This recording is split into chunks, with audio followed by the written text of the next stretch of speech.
Dans cette vidéo, on va réétudier, analyser donc le BTC, faire le son suivi et le TH. On est donc le jeudi 15 du 1, c'est Valboy, membre de Cryptologique et Cercle Ishimoku France.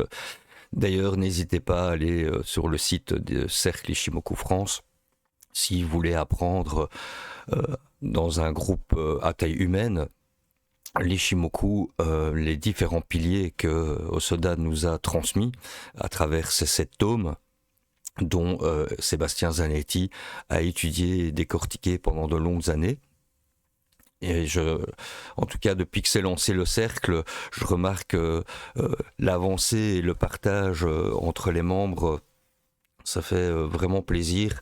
Et pour le développement de son trading et de l'apprentissage d'Ishimoku, je pense que c'est vraiment un endroit idéal. Donc maintenant, on va passer sur l'analyse du BTC.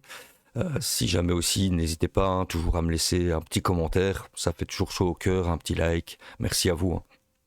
Et donc on est sur cette vague en ABC, donc sur le BTC en daily, qui nous conduit donc au T2 le lundi 26 janvier, donc du 23 au 29 janvier. Voilà la zone de temps qui peut être importante à étudier. Évidemment, il faut faire son suivi quotidiennement et poser les questions à Ishimoku dont, avec l'apprentissage, il nous répond par rapport à notre questionnement.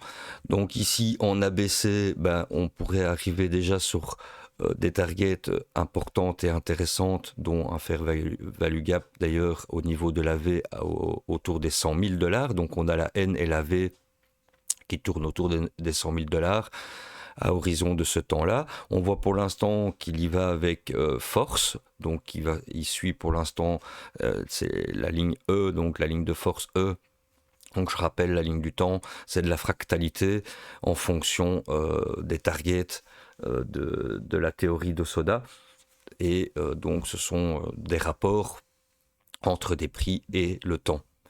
Et donc ici on a vu à la dernière analyse, on était arrivé ici qu'il fallait étudier donc ce retracement, mais qu'il fallait qu'il tienne son milieu de range qu'on avait bien donc établi lors de la dernière vidéo, son milieu de range avec cette Kinjun Daily, donc qu'il fallait tenir pour les haussiers et que c'était vraiment des endroits intéressants pour du swing avec un bon money management. Mais on voit que ça a eu une belle réaction, qu'il a bien donc suivi cette Kijun Daily et qu'il est venu d'ailleurs se casser son point B qui était important et intéressant pour la suite, qui était donc à 94 792 $.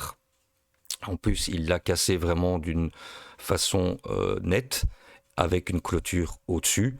Donc on peut valider cette onde en ABC que je vous montre donc ici et faire le suivi de cette onde.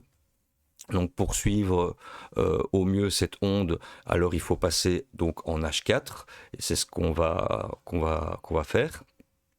Mais on avait vu donc en daily, hein, donc on avait eu cette amélioration, tout ça on avait vu le croisement du Kumo qui est maintenant passé haussier et que la Kijun donc daily a été tenue et qui a bien fait donc son impulsion. Donc là jusque là pour l'instant c'est nickel et on a maintenant bien la Shinku qui est libérée donc de cette influence de baisse qu'on avait eu ici et donc qui pour l'instant est au-dessus des prix qui étaient en latéralisation. Donc on pourra observer que pour l'instant donc il est bien haussier, mais rien n'empêche qu'il aille pendant quelques jours latéraliser. Et donc voilà pourquoi il faut faire le suivi au quotidien et voir descendre en plus petite unité de temps comme le H4 ou le 40 minutes pour suivre donc le mouvement au fur et à mesure. Donc pour l'instant, on voit que le daily s'est bien amélioré, donc que toutes les observations qu'on avait faites étaient bien dans le bon sens. Donc là maintenant, comme je vous dis, il faudra qu'on suive le mouvement au fur et à mesure. Donc ici, ça c'est bien le H4. Je vais retirer ceci. Donc c'est la vague que je vous montre en daily, donc zoomé en H4.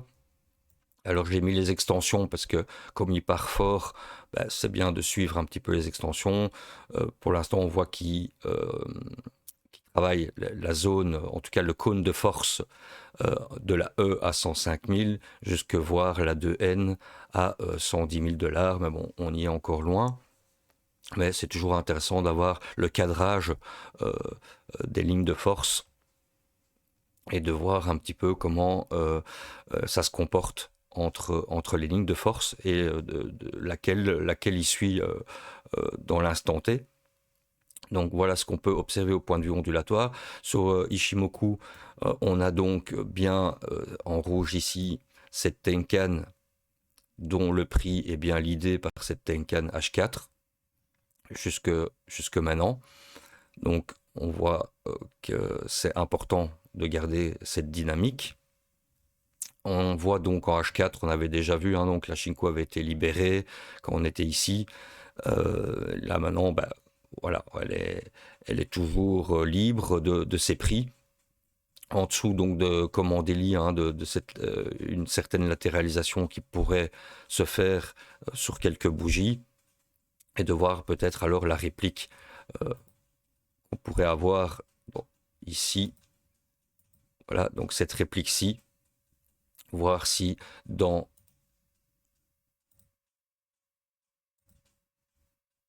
un jour, donc pour le 16 janvier, donc c'est-à-dire demain, fin de journée, voir si cette impulsion de la vague ici qu'on a ici fera effet et de voir le poids en fait de cette hausse ou pas dans ce temps-là. Donc ça pourrait être intéressant aussi. Ah oui, je vais revenir aussi en daily parce qu'on a quand même une zone aussi, comme ça j'aime bien un petit peu les confluences. On a la zone aussi de la V, donc ce qu'on apprend aussi dans les piliers d'Ishimoku, c'est qu'on prend donc la dernière vague d'impulsion ici, voilà, qu'on reporte, donc ici, pardon, voilà, et donc ça fait, c'est la V en fait, donc qui nous donne une zone de test pour les vendeurs intéressante, donc à 105 608 $. Donc on a vraiment cette zone entre la E à 105 184 et la V, donc la V que je vous montre ici de la dernière impulsion reportée. Donc c'est toujours des points de comparaison, Shiboku, c'est surtout ça. Et donc la V à 105 608. Donc on a vraiment une belle confluence à ce niveau-ci, dans les 105 000. Donc à voir d'abord la zone de travail qui pourrait effectuer autour des 100 000 ici entre la N et la V. On voit qu'il prend de l'avance, donc il pourrait très bien travailler cette zone-là pendant un certain temps et peut-être alors venir dans cette zone-ci des 105 000 en sachant qu'on a cette Kijun Weekly qui, elle, se retrouve à 103 340. Donc on a quand même une grosse zone ici. Après cette zone de travail, si Bitcoin continue sa hausse, on a vraiment cette grosse zone clairement à identifier. Donc pour des TP et des suivis de ralentissement, pour moi, ce sera déjà les deux zones très importantes que je vais suivre. Donc voilà tout ce qu'on peut dire pour l'instant sur BTC. Alors ETH, c'est un petit peu la même chose. Donc ETH, je vais mettre par contre sur la vague daily. Voilà donc la vague de hausse. Donc on avait vu déjà, et si vous voulez revoir, ne fût-ce que la dernière vidéo où j'avais refait le suivi du weekly et du daily. Donc ici, je vais quand même essayer d'être un peu plus rapide. Et donc, on a cette, comme BTC, donc cette vague en ABC qui nous conduit dans les mêmes dates. Donc ici, c'est le 27 janvier, le T2. On voit qu'il suit comme BTC sa ligne la plus forte à 3833 $, mais qu'on a aussi une confluence de la N et la V ici autour des 3552 et 3583. Donc, qui va déjà être une zone de travail si le marché continue donc à monter. Il a aussi fait une clôture, on le voit en daily, au-dessus de son point B, donc il valide bien cette onde. Tout ça est intéressant.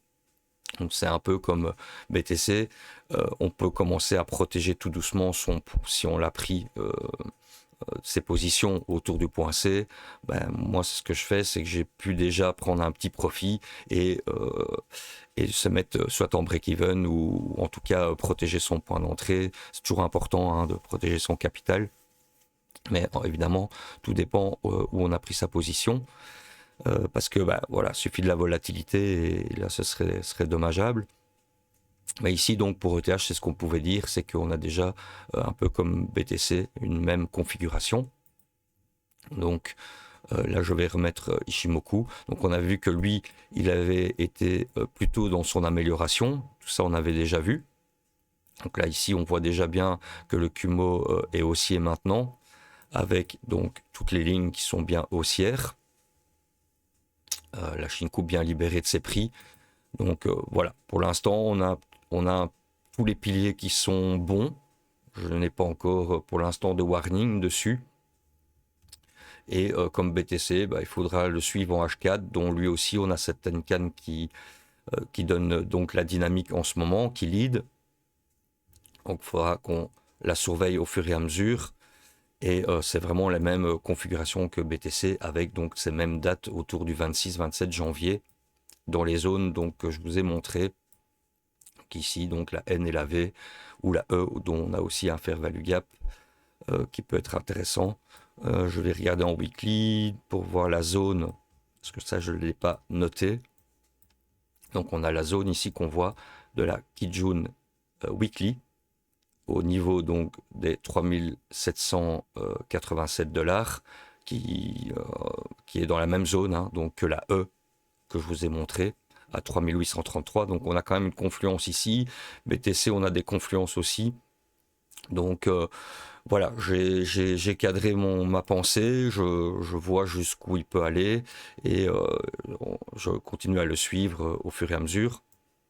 On voit ici en weekly, donc la Shinku qui est passée en dessous des prix, que si elle monte au niveau donc de sa Kijun et au niveau donc de la confluence de la E de la Kijun Weekly, que la Shinku pourrait se retrouver donc dans les prix et tester ses prix dans ces niveaux-ci. Donc là, il faudra vraiment faire attention si le marché vient jusque-là, de voir et étudier les ralentissements en plus petite unité de temps pour voir le sens de sortie.